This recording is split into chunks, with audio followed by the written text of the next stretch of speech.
Friends, welcome to my class. आज हम continue करेंगे हमारा चैप्टर बिल्स ऑफ एक्सचेंज। अभी तक के हमने चैप्टर में किया है कि ड्रॉर मतलब सेलर ड्रॉय के ऊपर क्रेडिट सेल करने पे बिल ड्रॉ करता है, जो कि उसके लिए बिल रिसीवेबल होता है। ठीक है, अब ड्रॉर इस बिल रिसीवेबल का क्या क्या यूज कर सकता है। क्या यूज कर सकता है? एक तो उसे रिटेन कर सकता है टिल मेच्योरिटी, और मेच्योरिटी डेट पे ड्रॉय को जाके दिखा के अपना पैसा ले सकता है। दूसरा, discount with the bank, bank के साथ वो बिल डिस्काउंट करा सकता है, या एंडोर्स कर सकता है टू द थर्ड पर्सन, या फिर send it to the bank for collection. Bank को वो बिल दे के बैंक को इंस्ट्रक्शन दे सकता है कि आप ड्यू डेट पे पैसा कलेक्ट कर लेना। तो ये यूजेस होते हैं bill receivable for the drawer. इन्हीं में जर्नल कैसे डलेंगे, ये डिस्काउंट विद द बैंक का क्या मतलब है, एंडोर्स का क्या मतलब है, ये सब चीजें हम एक्सप्लेन करेंगे अपनी वीडियोस में धीरे धीरे। ठीक है, तो फर्स्ट आज हम करते हैं रिटेन टिल मेच्योरिटी। अगर ड्रॉर जो है बिल को रिटेन करता है टिल मेच्योरिटी, तब हमारी ड्रॉर और ड्रॉई की बुक्स में क्या एंट्रीज आएंगी। क्वेश्चन के थ्रू करते हैं तो सारी एंट्रीज भी समझ आएंगी और इसका मीनिंग भी क्लियर हो जाएगा। हमारा क्वेश्चन कहता है कि 1 जनवरी 2024 को X ने Y को गुड सेल की ऑन क्रेडिट अमाउंटिंग ₹50,000 और उसके ऊपर उसी दिन बिल ड्रॉ करा which was payable after 3 months. ठीक है, उस बिल को उसने रिटेन करा till the date of maturity और ड्यू डेट पे वो बिल Y को शो किया और Y ने उसकी पेमेंट कर दी। Y meets the bill on maturity. ठीक है जी, ये आपका BR का फर्स्ट पॉइंट। जब ड्रॉर जो है बिल को अपने पास रखता है और till the date of maturity और ड्यू डेट पे उसे शो करता है टू द ड्रॉय और अपनी पेमेंट रिसीव कर लेता है। ठीक है, तो इस केस में ड्रॉर मतलब X अपनी बुक्स में क्या एंट्री डालेगा।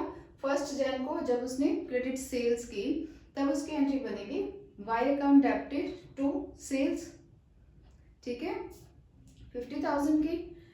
उसी दिन उसने बिल भी ड्रॉ किया है, तो सेकेंड एंट्री आपकी बनेगी बिल ड्रॉ करने की, that will be bills receivable account debited to Y। ठीक है, बिल रिसीवेबल एक एसेट होता है फॉर द ड्रॉर, इसलिए हम इसे डेबिट करेंगे। और ये ड्रॉ किस पे हो रहा है? Y पे हो रहा है, तो टू Y अमाउंटिंग ₹50,000। ठीक, अब डेट ऑफ मेच्योरिटी हम कैसे निकालेंगे? 1 जन को ड्रॉ किया है, 3 मंथ्स मतलब 1 अप्रैल प्लस 3 डेज ऑफ ग्रेस हम ऐड करेंगे तो डेट ऑफ मेच्योरिटी आएगी 4 अप्रैल की। तो 4 अप्रैल 2024 को हम जब उसने बिल के अगेंस्ट पेमेंट रिसीव किया उसकी एंट्री डालें।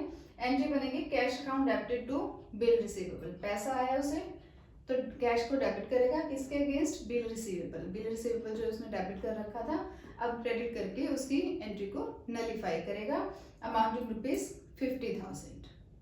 ठीक है, अब ड्रॉय अपनी बुक्स में क्या एंट्रीज करता है वो भी देखते हैं। तो ड्रॉय की बुक्स में एंट्रीज आएंगी 1 जन को जब उसने गुड्स परचेज की हैं तो एंट्री वो डालेगा purchases account debited to X उसका क्रेडिटर बन जाएगा क्योंकि उसने क्रेडिट परचेजेस किए हैं। ठीक है, तो इसलिए हमारा बनेगा फर्स्ट एंट्री बनेगी purchases account debited to X amounting ₹50,000। ठीक है, उसी दिन उसने बिल एक्सेप्ट करके उसे X को भी दिया है, तो बिल एक्सेप्ट किया तो Y के लिए वो क्या बन गया? Bills payable. Bills payable is a liability, तो वो एंट्री डालेगा X को डेबिट कर देगा टू बिल्स पेबल। ठीक है, अब X को क्रेडिट रहने की बजाय अब बिल्स पेबल जो है उसका क्रेडिट हो जाएगा। ठीक है, अमाउंटिंग ₹50,000। देन ड्यू डेट पे उसने पेमेंट कर दी हुई है, तो दैट मीन्स टू कैश। किसके अगेंस्ट पेमेंट की है? अब बिल्स पेबल के अगेंस्ट, तो बिल्स पेबल को वो डेबिट कर देगा, इस क्रेडिट के अगेंस्ट डेबिट होके खत्म हो जाएगा। ठीक है, तो एंट्री बनेगी bills payable account debited to cash amounting ₹50,000। Clear है ये एंट्रीज ड्रॉय की बुक्स की? होप आपको ये दोनों एंट्रीज समझ आई होंगी। If you like my video please do like, share and subscribe. Thank you.